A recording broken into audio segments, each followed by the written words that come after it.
No one wanted this aggressive dragon, until a lost human girl gave him a name. They kept him in cell 12, deep beneath the alien research outpost. No light, no warmth, just reinforced walls laced with sonic barriers. Even the guards didn't speak his name, because he didn't have one. They called him Specimen K9.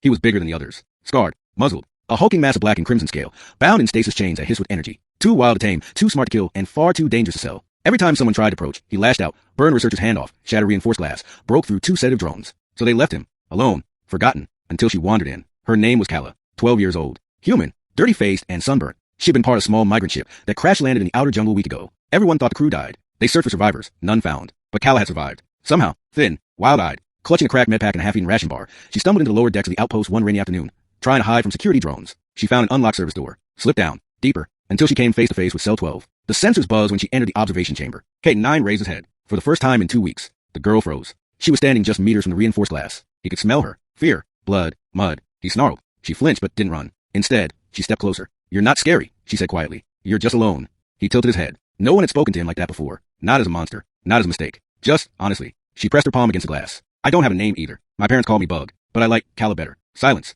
And then, something flickered in his eyes. A small, flickering ember of curiosity. Not rage. She smiled a little. "You should have a name too," she said. For the next 3 days, Kala kept coming back, hiding from adults, slipping through vent shafts and access doors, living off scraps. Each time, she sat by cell 12 and talked. About her ship. About stars she missed. About how loud this place was. The dragon, one so violent, sat silently watching, listening. On the 4th day, she brought him something. A half-burned plush toy. Its head was torn, one I'm missing. "My brother's," she whispered. "He didn't make it."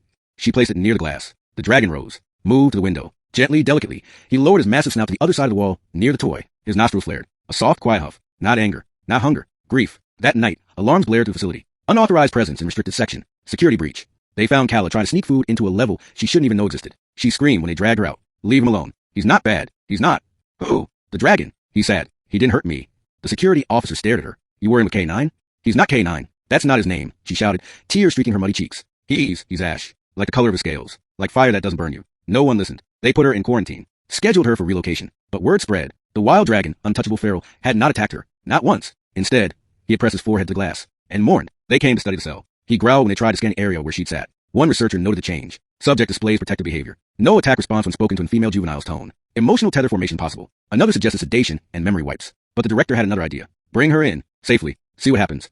Kala was scared at first. The guards had lied. Told her he would snap her in half. But when the doors hissed open and she stepped into the outer chamber, this time with observers behind mirror glass, Ash did not roar. He looked at her and rumbled softly. She stepped forward. 1 pace. Then 2. He lowered his head. The chains hummed warning tones. His claws flexed. But Kala only held out her hand. "It's okay," she whispered. "I came back." He leaned forward. And this time, when he touched his head to the reinforced glass, he did not growl. He purred. A deep thunder sound that shook the walls. The director was stunned. Get her to talk to him. Every day. Record it all. So they did. They let Kala visit 1 hour a day. In that time, Ash changed. He stopped fighting the guards. He began responding to words. He ate regularly. The plush toy remained in the corner of his cell, untouched by flames. And then, after 3 weeks, Kala asked the question, "Why are you here?" He didn't answer. But the next day, when she arrived, Ash stood in the center of the room, then turned. On his back, across his wings, a brand. Deep and jagged. Alien lettering. She gasped. "What's it mean?"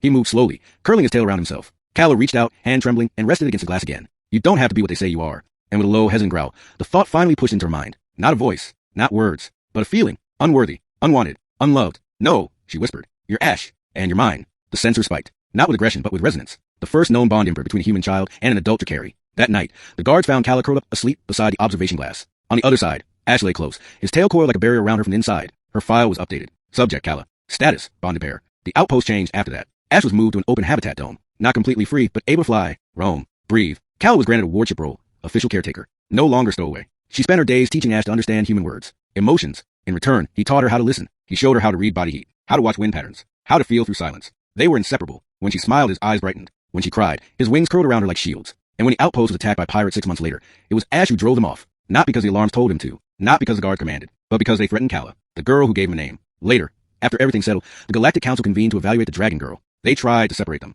4 tests, experiments, research. Ash burned the landing pad in a perfect circle the first time they tried. Kala stood before them, hands on her hips. "He's not yours. You didn't want him." A senator scoffed. "And you think you know how to raise a dragon?" Kala looked back at the massive beast behind her. Ash dipped his head to nuzzle her gently, like she was flame and he was built for warmth. She looked the senator dead in the eye. "I already did."